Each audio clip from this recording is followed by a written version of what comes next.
Hello and welcome to I Am Alice podcast, where we'll be talking about creativity, connection, and how we find clarity in an ever-changing world. We'll be having conversations about transformation and change. And so I'd just like to welcome you to the podcast. And if you like the podcast, I'd love you to share it with your friends. And I look forward to connecting with you through this podcast and through the conversations that we share. Thank you. So, Didi, my friend. Welcome to the podcast that I'm now starting today, called I'm Alice Podcast. It's all about creativity, connection, and telling stories about our lives and connecting to each other through our stories and our experiences. And you're going to talk to me today about sound, because we met in 2017 at the Pyramids of Chi. I can remember you're all in white, I came out, you gave me a big hug, and I was like, and there are many, many years for me continuing to go there and have sound healings from you. So that's when we met. And now, where are we? We are in the Sound Temple, in Yes, Sound Temple. exactly, and this is what you've created along with Chris, who you spoke to earlier about it. So, the master over there. the master, yes. So what I want to ask is, how did you get into sound originally? How did sound come to you and to be in your life, to be part of your working life experience? Well, first of all, I would like to thank you to have me in your podcast. What an honor. Thank you so much. It's my pleasure, of course. But yeah, okay. Your influence in my life of sound, going to sound healings. I mean, I went a lot to the Pyramids of Chi. They were very generous in allowing me to go to many sessions for at least over a year. Yeah. And many of those you carried, you were the facilitator. So, I got a good connection with the Pyramids of Chi and yourself, and you've just, moved on and expanded and used your voice more. Indeed. And everything has just advanced, Indeed. in your relationship with Chris, your improvisation and synchronicity. We all grow, even us. We At are. the moment we see each other, it's just like, oh, that light, okay, that light. Light attract light. Yeah. So, that's pretty much it. Yeah, I know, it's pretty magical living here. We're very lucky that we do already live in a slightly different alternative universe. But tell me how you got into sound originally, if you can even remember, because it's so long ago. Well, I'll try.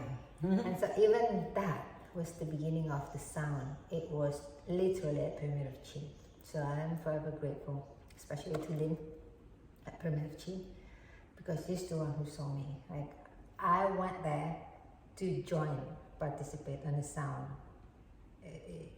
myself for the first time. We've been calling for like months, but then finally in that moment, I was just separated after 15 years relationship and pretty much alone. And Pyramid of Chi.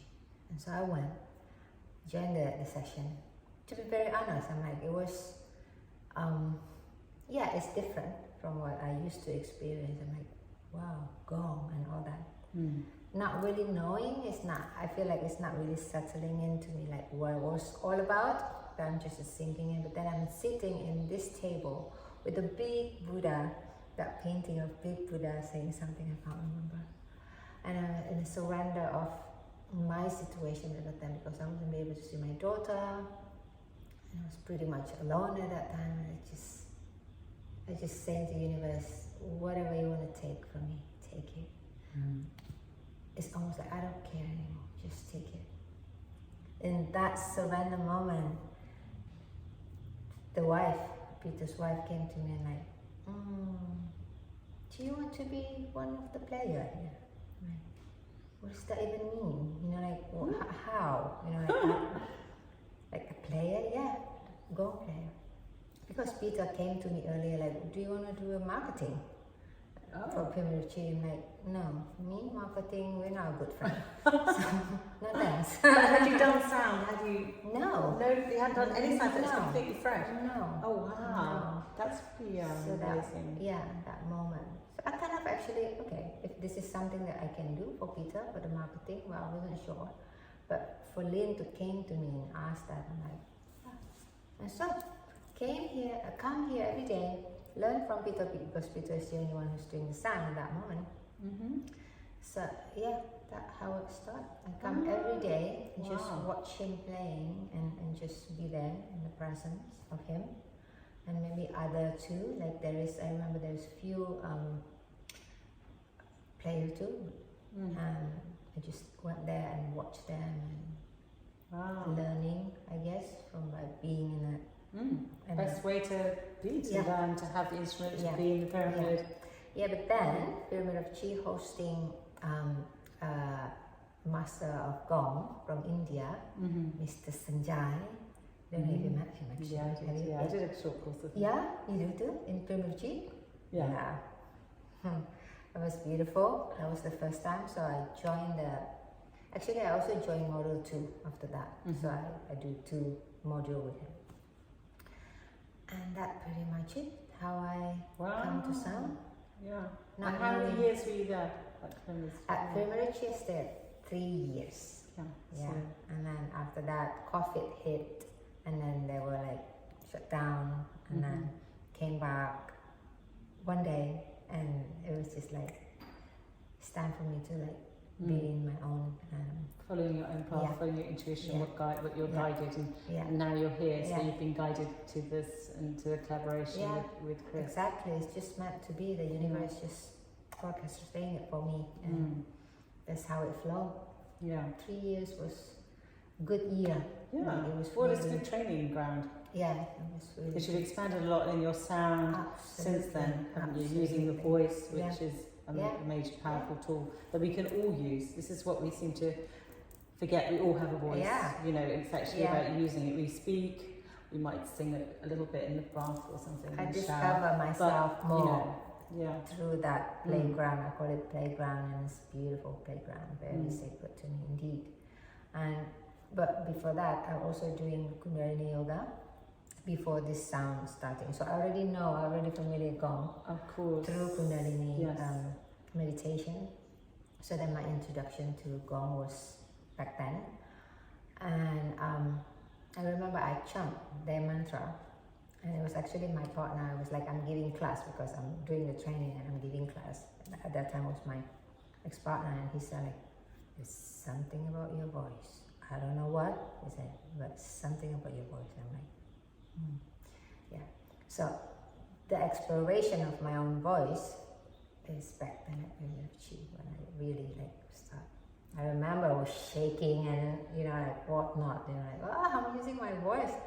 The power of it. Like if I remember now, like wow, that is how. And it's also in the pyramid because it's so loud. So any sound you make, it's amplified. I got intimidated by my own voice. Basically. I can get that. You suddenly hear yourself. I was like, is that me? Do I sound like that?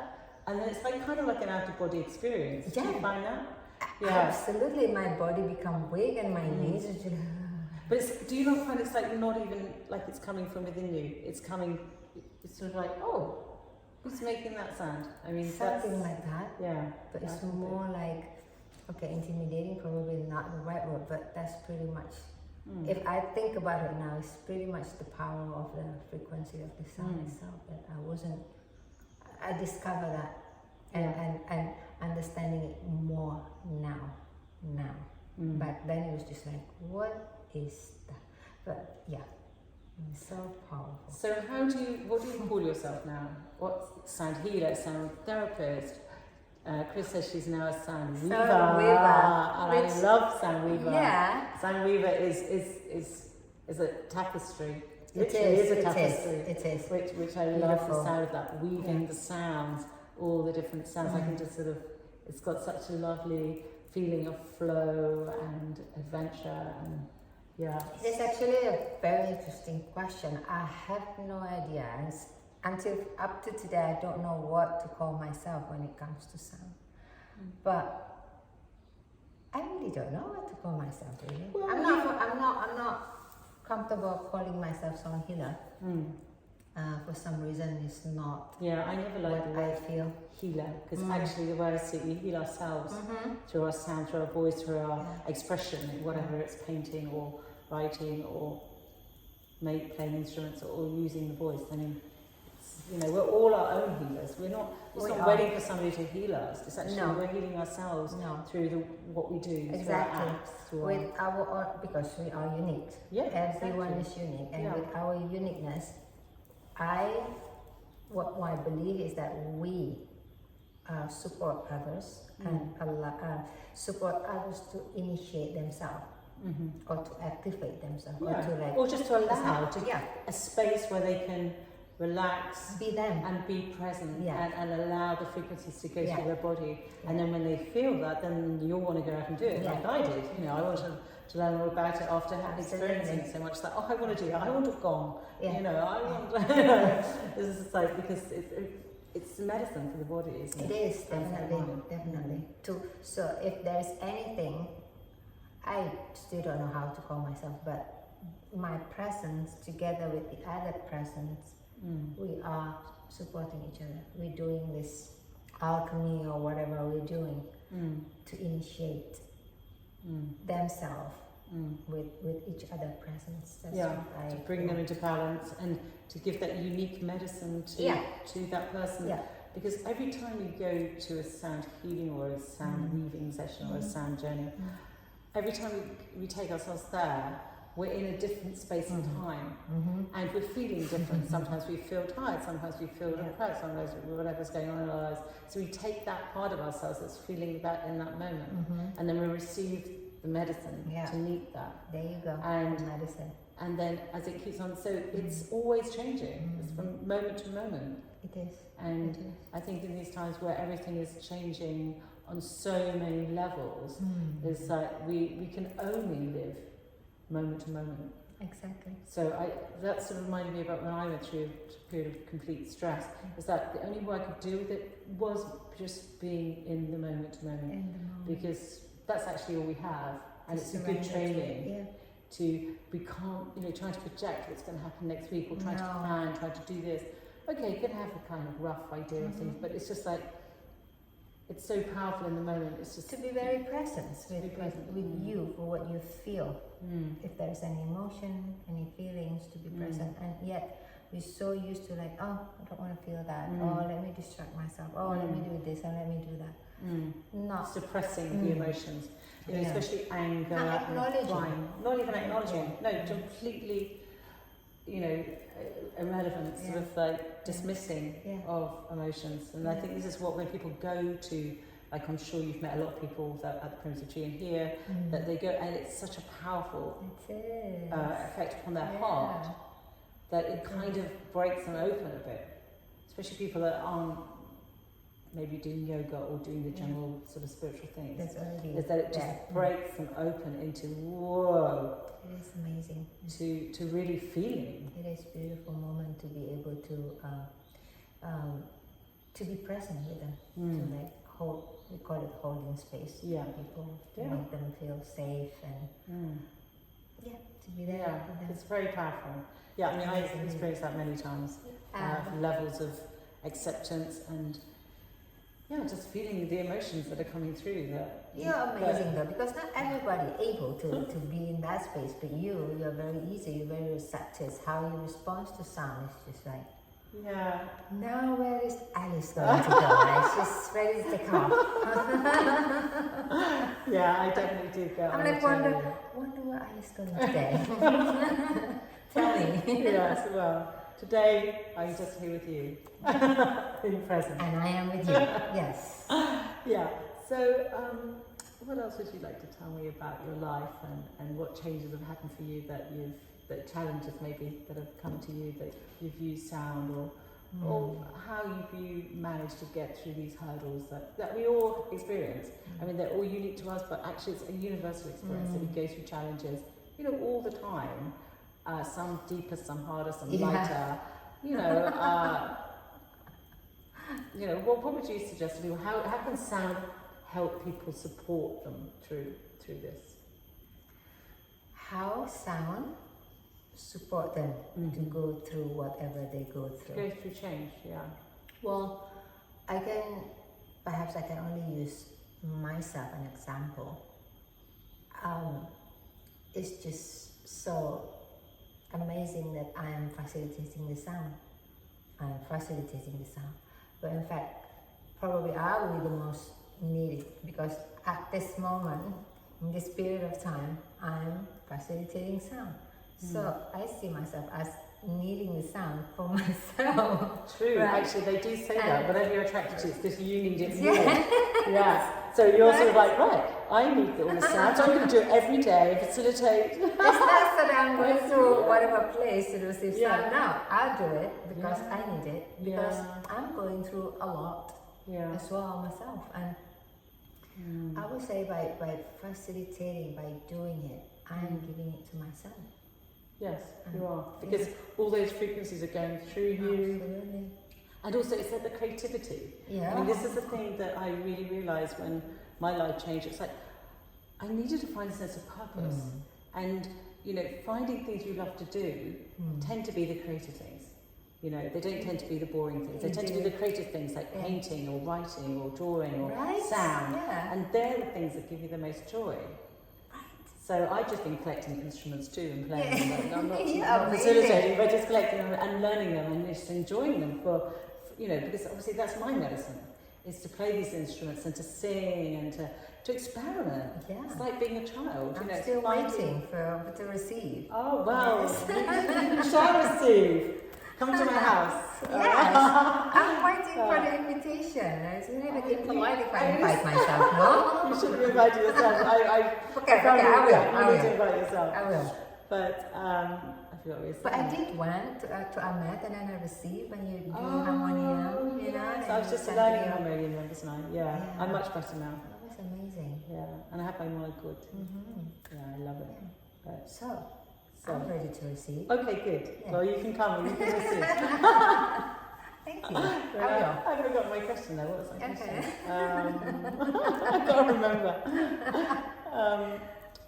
How do I go through? Yeah, by doing that. So the more sound that you need to help you process what you're going through is harmonizing and balancing for you. Yeah, no, I get that, and also like for me as well. Sometimes if I'm feeling sad, like I've got this emotion, I can't really get it out. You know, sometimes I start playing harmonium, it actually releases it. Right. So then I can cry. I'm going, oh great, well I got it out because it's been stuck. You know, so it's like using sound to really, you know, especially the voice. Yourself, I mean, I know that you've changed a lot in the way that you give your sound journeys. I don't know what to call them. Change. And I notice so much more now with the voice, and also I've experienced it too. It's like the voice, but actually we don't even need words.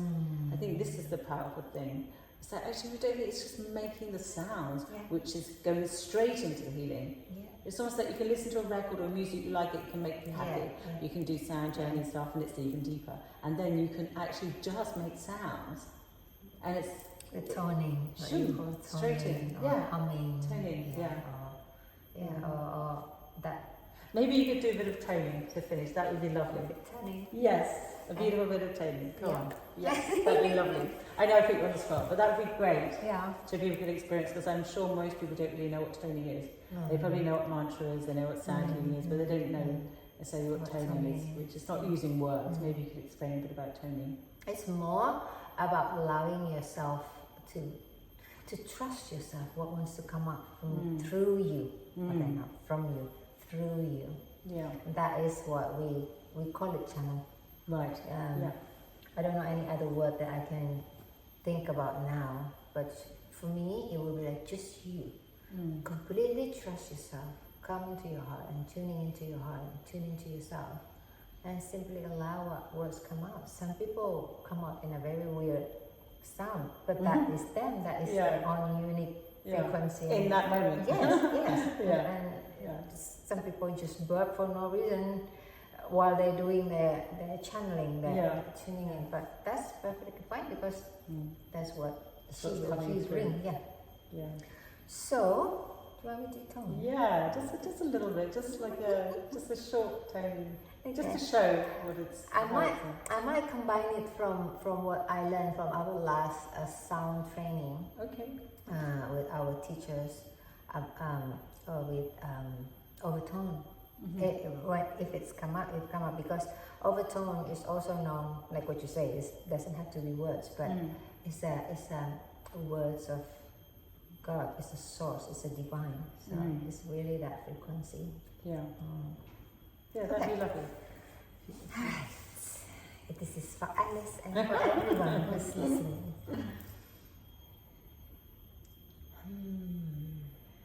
You can even start it with home. Would you join me later on? Okay. You might, right? Yes, let's do it together. We're doing it together, so we're doing it together. So whenever you feel it, just allow yourself and really tuning in, feel it, and just allow.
Thank you so much. Thank you, Alice. That was beautiful.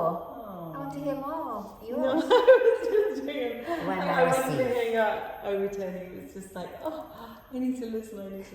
No. Thank you so much. Thank you so much, Alice. What an honor.